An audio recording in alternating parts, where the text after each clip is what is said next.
चौधरी मनीराम बागड़ी को हरियाणा की राजनीति में धाकड़ लीडर की संज्ञा दी गई। वे एक ऐसे बाकमाल लीडर रहे जब वे झोंपड़ी में रहते थे और उन्होंने हेलीकॉप्टर पर प्रचार करने वाले एक शख्स को चुनावों में हरा दिया था। सियासी गलियारों में उन्हें शेरदिल नेता भी कहा जाता रहा। तमाम उम्र मनीराम बागड़ी ने समाजवाद का झंडा बुलंद किया, गरीब कमेरों की आवाज़ को बुलंद किया।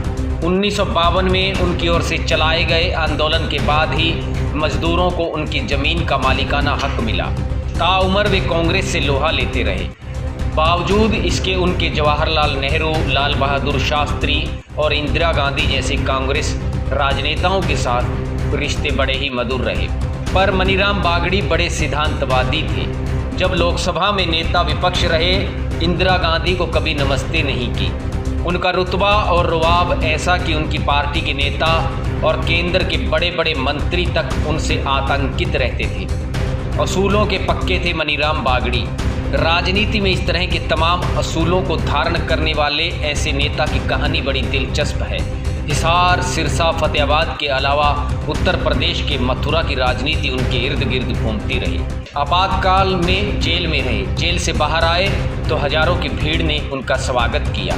भीड़ को संबोधित करते हुए मनीराम बोले, कांग्रेस वाले कहते हैं कि जेल में रहकर मनीराम बागड़ी का वजन बढ़ गया है।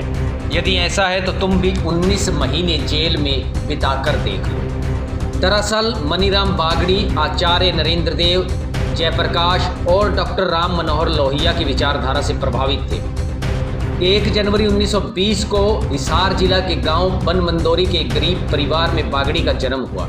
उन दिनों इलाके के समृद्ध परिवारों के बच्चे लाहौर, दिल्ली, शिमला, लखनऊ पढ़ने के लिए जाते थे। मनीराम को तो स्कूली पढ़ाई बीच में छोड़नी पड़ी। वजह थी आर्थिक तंगी। उनका यह दर्द समय समय पर छलकता भी नजर आया।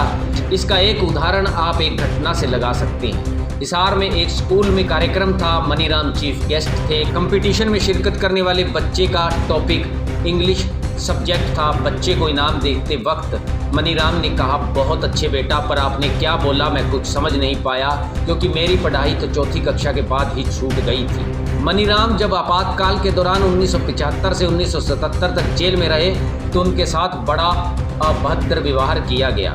उन्हें खराब भोजन दिया जाता था, पर सिद्धांतवादी राजनेता मनीराम ने कभी इस बात की परवाह नहीं की।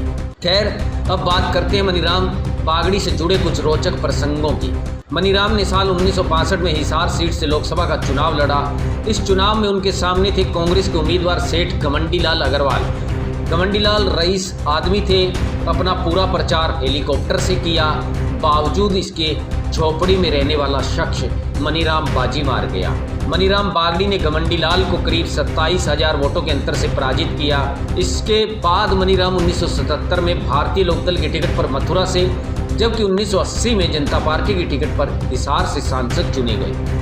मनीराम बागड़ी जनता पार्टी की ओर से रोमानिया में शांति दूत के रूप में भी गए। इसके अलावा 1965 में वे भारत पाकिस्तान युद्ध के समय ताशकंद में हुए कार्यक्रम में भी पहुंचे।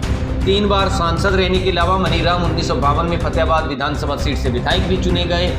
इंदिरा गांधी को आखिर वो नमस्ते क्यों नहीं करते थे, यह भी एक दिलचस्प किस्सा है। सियासी किस्सों की अगली सीरीज में आपको बताएंगे मनीराम बागड़ी का वो दिलचस्प किस्सा। आखिर मनीराम बागड़ी देश की प्रधानमंत्री इंदिरा गांधी को भी नमस्ते क्यों नहीं किया करते थे। Bureau report.